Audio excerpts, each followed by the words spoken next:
Hey fam, it's me Aaron. This is a comic show, New Comics Now, where I talk about my top picks of comics, which sometimes happens to be the top comics of the week in sales and publicity otherwise, but this is really the stuff I like the best. Sometimes they put my favorite writers that, many of them I discovered why they're doing indie comics on big titles. But I love creator-owned books. Saga number 8's out. This is Brian K. Vaughan and Fiona Staples' own book that I have the first issue here for $1. I give it out free in my store. The first volume is the first 6 issues. It's only $10.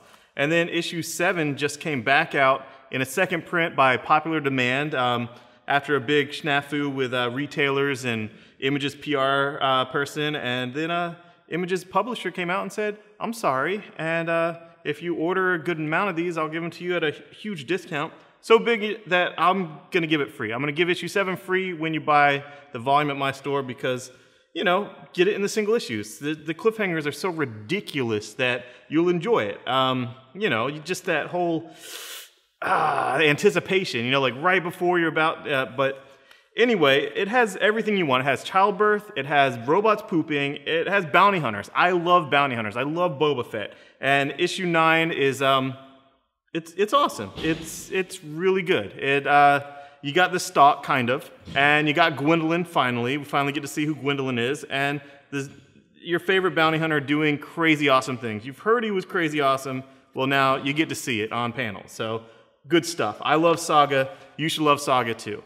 Moving on to Marvel, Frank Cho. I've loved him from Liberty Meadows. I've loved him on he draws the best babes, the best dinosaurs, the best apes, and putting him on Savage Wolverine, I will admit, at first I was like, why do they need 2 ongoing Wolverine books? Why couldn't we just have Paul Cornell writing Wolverine with Cho on art? Well, I can't judge Cornell's book yet because it's not out yet, but Cho's book had me laughing throughout. It's brilliantly paced. He's a master of comedic timing, a master of just the camera shots, the camera angles. He as a writer and artist, that's what he is. He's not an artist that just decided to, after the fact, be a writer. It's really good as the baby cover, but I enjoyed it. And the premise is there's this island in the Savage Land that, kind of like Bermuda Triangle, kind of like the Island of Lost, and Shanna the She-devil gets marooned there, and Wolverine somehow is there to, check it out. And in classic Wolverine fashion, he doesn't remember how he got there. He has amnesia, when he couldn't remember his own past and all that. And he fights dinosaurs, and it's, jungle chicks and pterodactyls, and if you like Frank Cho, you will love it. If you want to see a Wolverine just being berserky and, and it's not sexist. Wolverine might be sexist, but Cho, I would say is not. And Shanna's going to teach Wolverine a thing or two. I love Hickman. I've loved Hickman since Nightly News, so, you put him on one of Marvel's big books, I still like him. I love this guy. And New Avengers is basically Black Panther's the protagonist, and he's putting together the Illuminati again with the Infinity Gems to save the universe, to save Earth, and it's pretty awesome. I'm really interested in the Infinity Gems, and I'm also interested in this book, how it is a companion book to Hickman's Avengers. Completely different lineup and a different mission, but they're coming at it the same story, the same villain, the same destroyer of the Earth from different angles. So if you read the books separately, fine, you'll enjoy them separately. But if you read them together, I know Hickman is going to have major payoff. The way he did Fantastic Four and FF. Waid's still kicking ass on the Hulk.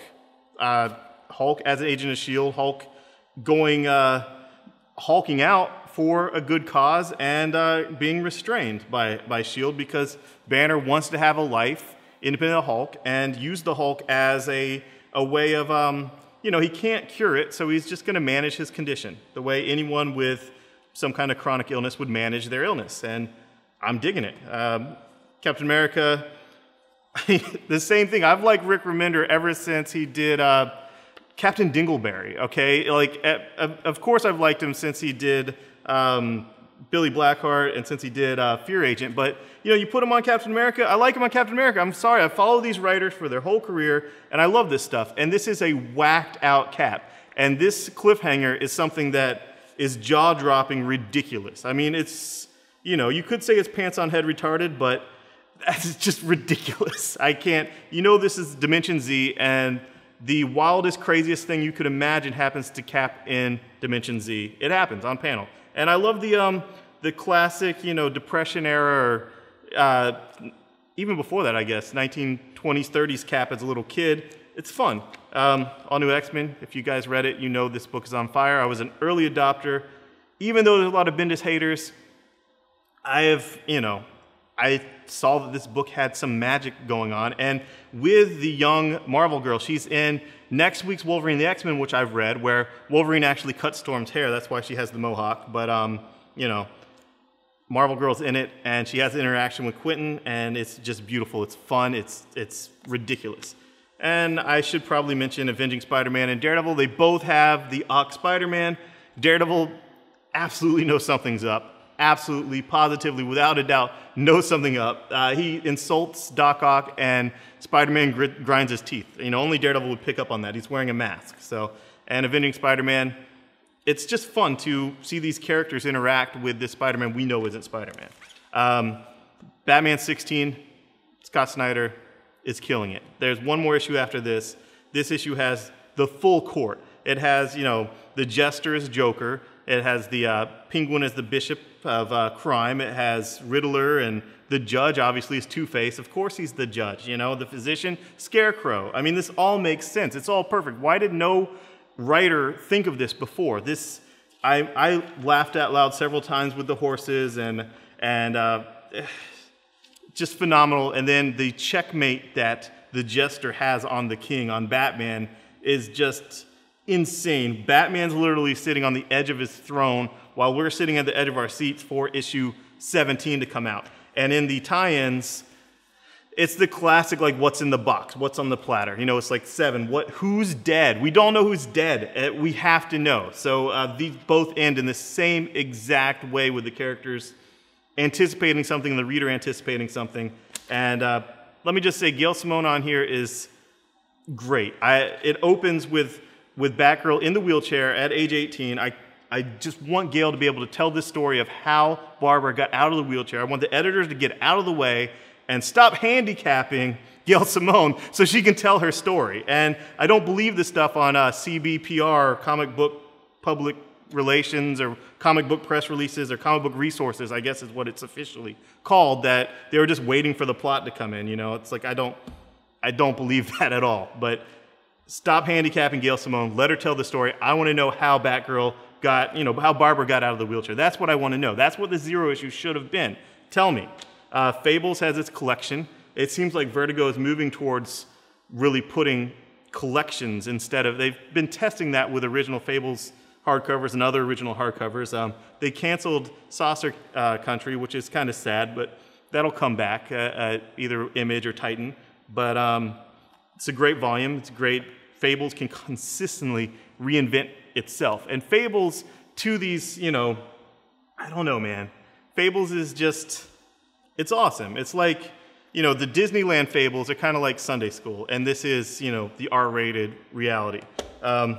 Image, Invincible, what's happening? It's like they name them all, you know, by the titles of old TV shows, and of course when you have the Black Invincible, it has to be, you know, what's happening, obviously. And what's happening is issue 100 is coming up in one issue in less than a month now, and this volume brings you current to that new storyline. So if you get this and get the few issues in single issues, 97, 98, 99, 100, boom, do it. Everyone's gonna die. They're all gonna die. Everyone's gonna die.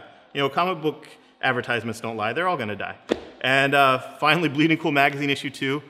I'm really enjoying this. Sure, you can go on Bleeding Cool every day like I do and, you know, see all the controversy and all the craziness, but this second part of the Alan Moore interview is really, really mind-blowing. I mean, sure, he doesn't mention My Comic Shop specifically like he did last issue, but it's still good. And they talk about Teenage Mutant Ninja Turtles, My Little Pony, Avatar, Adventure Time.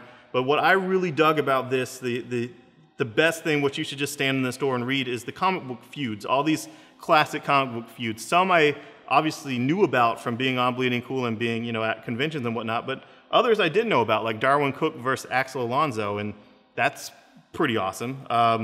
So this magazine is worth getting, worth reading on the toilet. It's way better than I remember Wizard Magazine being. And that's it for this week. Lots of great comics. I just happen to like a lot of the best books.